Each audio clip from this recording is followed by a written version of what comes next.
क्या वकीलों को ड्रेस कोड में छूट मिल सकती है? वकीलों की dress code black and white ही क्यों? वकालत में कहां से आया ये काले रंग का कोट? देश में कैसे लागू हुआ इस तरीके का ये ड्रेस कोड?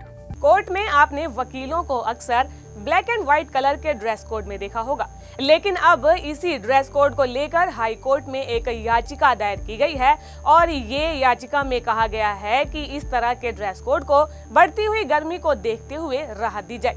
आज के इस पैकेज में हम यही जानेंगे कि आखिरकार वकीलों के लिए ब्लैक एंड व्हाइट कलर का ड्रेस कोड ही क्यों चुना गया और क्या इस तरह के ड्रेस कोड में बदलाव संभव है। अधिवक्ता शैलेंद्र मणि त्रिपाठी के द्वारा दायर याचिका में विभिन्न राज्यों की बार काउंसिल को गर्मी के प्रमुख महीनों को निर्धारित करने का निर्देश देने का भी अनुरोध किया गया है।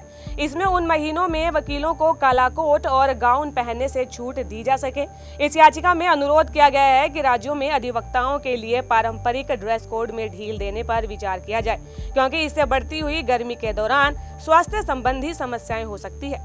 याचिका में ये भी जोर दिया गया है कि काले कोट और गाउन को ब्रिटिश ड्रेस के कोड के रूप में लागू किया गया था, हालांकि इसे लागू करते समय देश की जलवायु पर ध्यान नहीं दिया गया। आज के इस पैकेज में आपको बताएंगे कि क्यों इस तरह के रंग को चुना गया और भारत में इस परंपरा की शुरुआत आखिरकार कैसे हुई। वकीलों की ड्रेस आखिरकार ब्लैक एंड व्हाइट ही क्यों? किसी भी संस्था का ड्रेस कोड वहां के अनुशासन की निशानी होती है।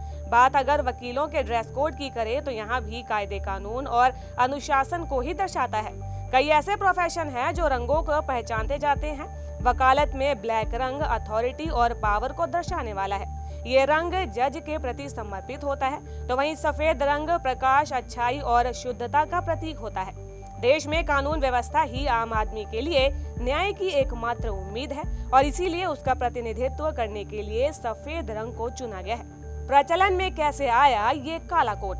ब्लैक कोट का इतिहास 1327 से शुरू होता है, जब ब्रिटिश किंग एडवर्ड तृतीय ने रॉयल कोर्ट में ड्रेस कोड लागू किया। न्यायाधीश के लिए वेशभूषा बनाने की बात कही थी। 13वीं शताब्दी के अंत तक ब्रिटेन में कानूनी पेशे से न्यायाधीशों के बीच में ड्रेस कोड से जुड़ा नियम सख्ती से लागू था और इसमें कई कैटेगरी थी, जैसे कि सार्जेंट, जो कि अपने सिर पर एक सफेद बाल वाला विग पहनते थे। ब्रिटिश किंग एडवर्ड तृतीय के समय तक शाही दरबार में उपस्थित होने के लिए न्यायाधीशों की वेशभूषा स्थापित हो चुकी थी। इंग्लैंड में कानूनी पेशे का विभाजन 1340 से शुरू हुआ और इसने पेशेवर वकालत का रास्ता साफ किया। 1340 में आम जनता ने न्यायिक पोशाक की लंबाई का विरोध किया, लेकिन वकीलों ने लंबे गाउन को ही पहनने का फैसला किया। धीरे धीरे न्यायाधीश में सर्दियों में बैंगनी और गर्मियों में हरे गाउन पहनने की प्रक्रिया शुरू की गई और साल 1534 तक इसे पहनना भी बंद कर दिया गया। पादरी और सेना के अलावा कानूनी पेशेवर भी गाउन पहनते थे। इंग्लैंड में तब अंग्रेजों ने अपने कानून में यह दर्ज किया कि इनकी पोशाक कब पहनी जानी चाहिए।